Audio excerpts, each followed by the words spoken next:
I think Pechpai Patnoon has already introduced me. My name is Sanat. I came to Thailand last year, and I work as blockchain SME with IBM. As as we already discussed, my subject is digital ID, and let me also get my slides up. What I wanted to discuss today is how blockchain would make a difference in the ID technology that exists today, and what would be the future of the digital ID technology with blockchain. So that's the subject all around for today that I would be presenting. Before we go down to the main subject, let's probably discuss also what is the current pain points that already exist in the ID process. So if there is, let's say an example that there is opening up of a juristic account, or a company or a corporate wants to open up a corporate account with the bank, then there is multiple processes that the corporate has to go through. And major problem with them is a huge paper trail that they have to currently deal with. The second is the second in respect to the KYC process, or the corporate KYC process, is collection of all the national ID and the signatures of all the directors and the authorized signatories in the company. Once these two details are collated, this process, or the first and second process itself, for the companies takes more than 2 to 3 weeks. Now, every time a new account has to be opened with the same bank, or if the new account has to be opened with another bank, the same process has to be repeated again and again and again. Thereby, when it reaches to the banks, it already has passed through a time of 3 to 4 weeks. Now, banks take 1 week more, and thereby makes the entire account opening process, and in turn an ID creation process for the corporate, to be as high, for one account to be as high as 4 to 5 weeks. Now, the idea that we want to propose, or what blockchain really does, is that if the ID, if there is one common corporate ID and one ID in such, over which the signature and all the credentials of the person is recorded or collated, and then maintained over one trusted infrastructure, or trusted infrastructure, which is a blockchain infrastructure, with the properties that Kun Pechpai has already mentioned in the earlier discussion, then probably it gives a better proposition or better value. Now, let's go ahead and see who faces this problem in real life, and how they face this problem. In IBM's experience, and in understanding that we have had with everyone, we understand that everyone in the ecosystem, right from the hospitals, the SMEs, logistics company, the corporates, universities, government departments, and at the center, the banks, all face the problem of a physical ID existing today and not having a digital ID, which is one common ID for everyone.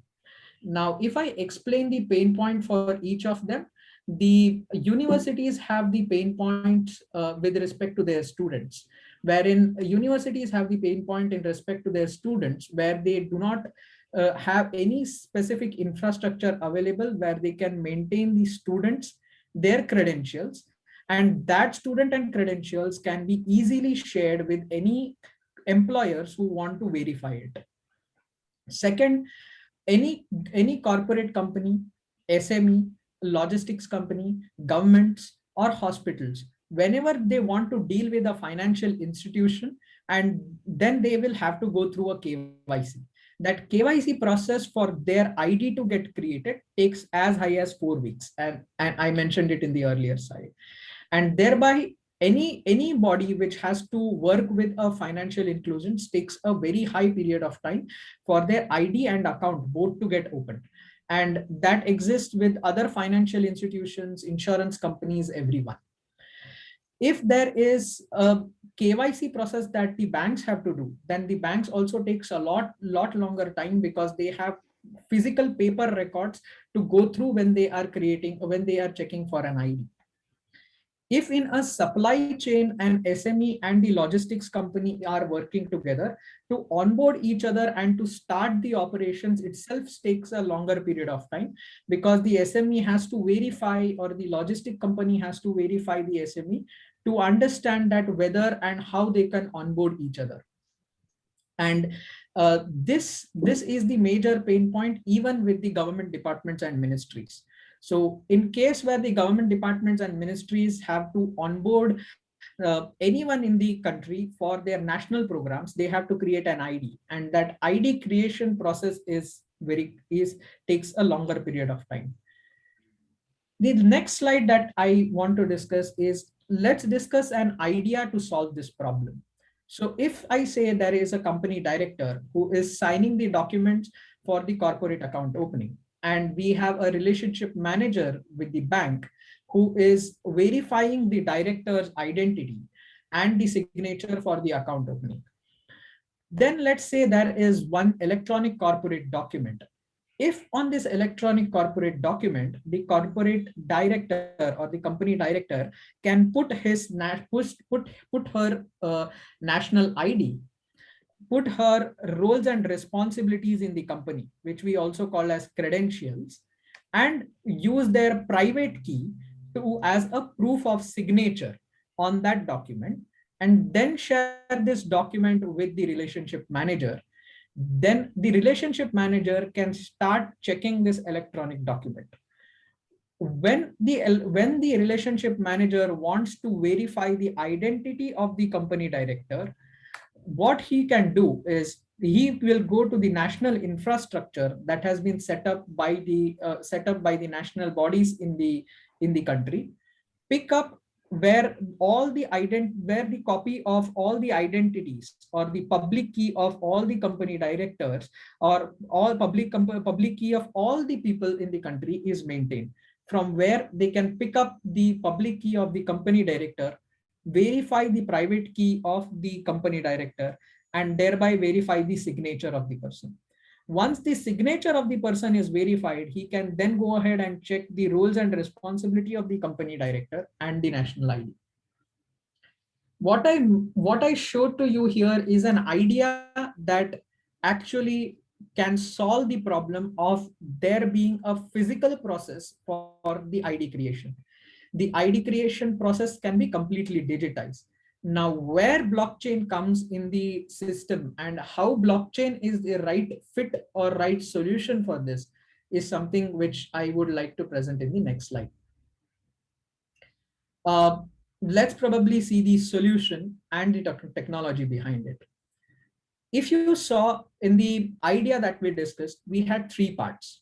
The first part was the national ID, which is the permanent ID of the person, which is a permanent identification of the person along with him. The next is his credentials ID. The roles and responsibility a person will have will be different for different organizations. In corporate or in a company that I am working, I may be having a different role. In a university from where I have studied, I may have a different role. In bank where I have my bank account, I will be having a different role. So my national ID is my permanent ID, is my static ID. My credentials ID changes as per the roles and responsibilities changes and the organizations along with that changes. And the last is the private key. That is my key to access all the details. This also works like my signature, the actual signature which I physically do today. The private key that I hold is my signature and access to all my records. Now we have discussed the parts of this solution. Now probably let's discuss the technology behind it and how blockchain plays a key role in this entire solution. The technology behind it is a very simple structure of technology. One, where we say that there should be a digital wallet where a person's national ID, credentials ID, and the private key, all three can be stored together. Second, there is a blockchain network where all the participants, all major network participants or consortium, as earlier we discussed, is being maintained by all the consortium participants. The blockchain will decide what are the policies for digital ID.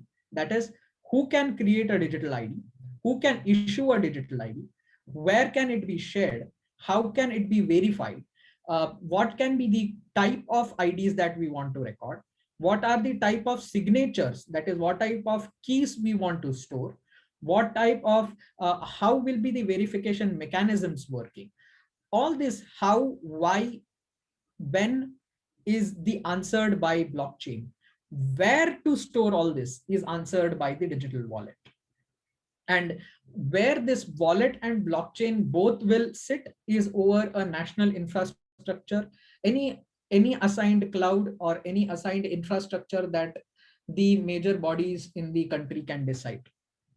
Now, within this wallet and blockchain, we have two important parts. In wallet, we have something called as credentials book of the person, which stores all the credentials, that is different roles and responsibility of a person with different organizations and different IDs with all of them is stored in this book. And DID registry, where the policy of this entire network and my permanent identification, that is the permanent ID that got created, is stored here. So let me show you how this network will really work then.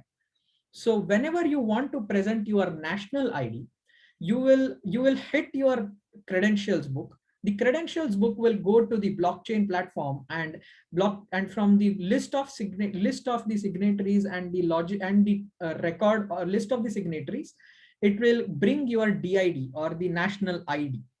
And then from here, the next step comes is the roles and responsibilities or the roles with the different organization. If you want to present your role as a company director, you can go to the credentials book, click the role that you have with the corporate. It will go ahead and present your corporate role. It will also verify, or it will also check automatically that whether it is as per the policies that has been mentioned in the blockchain and agreed by all the network participants. It will also define that what is the time period for your credentials. That is, when is your role completing in that company?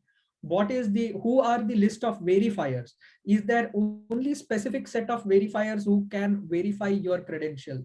It will not allow you to share it to anyone and everyone. It will allow only to the list of verifiers that has been defined by you in the network.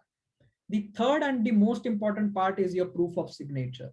So the private key that you get and hold in your wallet is private to you and exists only in your device.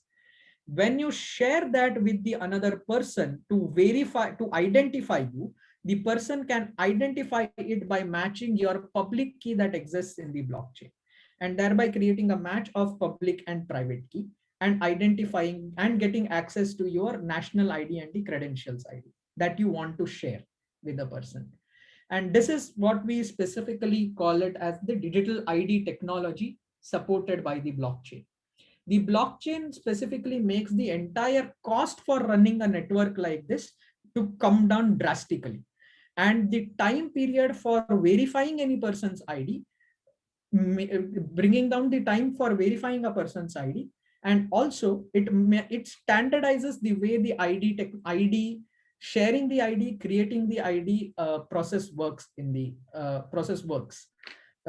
country. Let me take you through certain examples that IBM has implemented in the digital ID. The first one, we call it as the Learnings Credentials Network. The Learnings Credentials Network is a network for maintaining all the student details, students' ID, and their learnings credentials, that is their certificates and records issued by the universities to them. And this can be maintained in their wallet and can be shared by a student to any employer whom they want to work with or are applying to.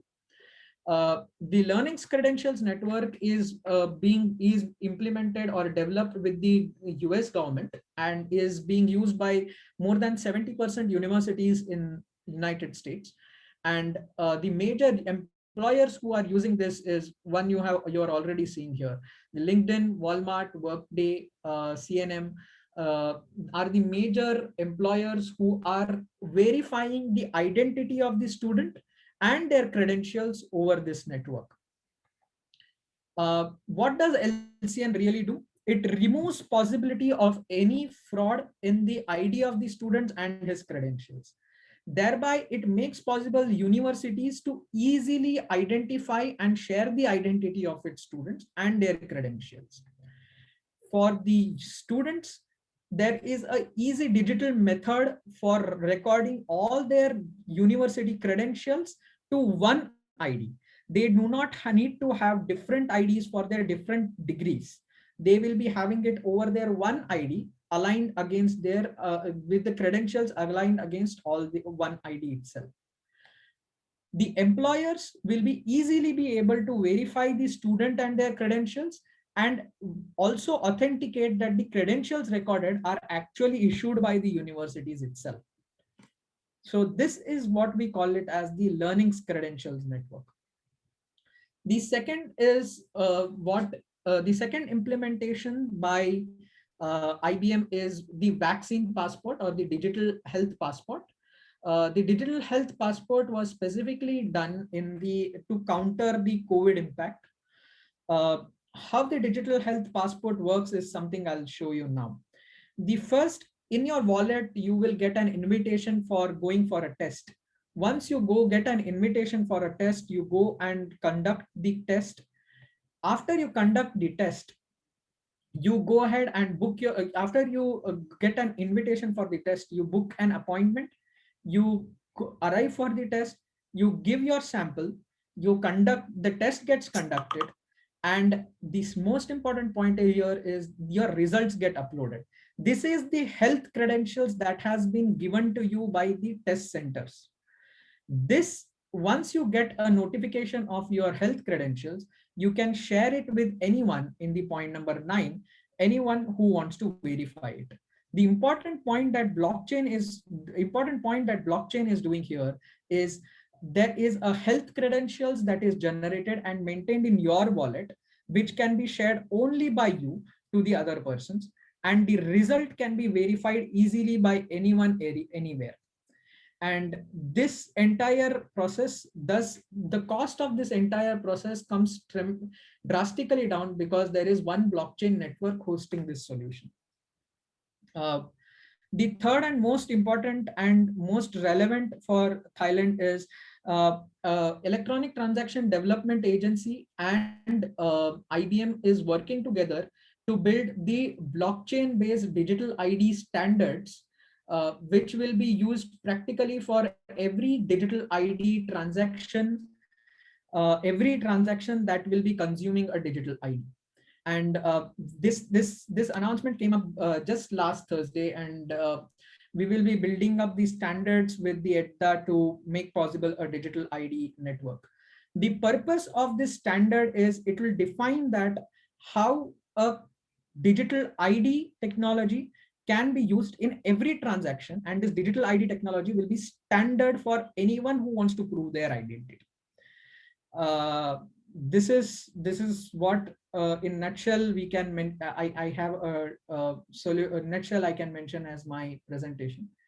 I will go back to Punem for any questions, if any, and take it for the other speakers. Okay, thank you very much, Sanat.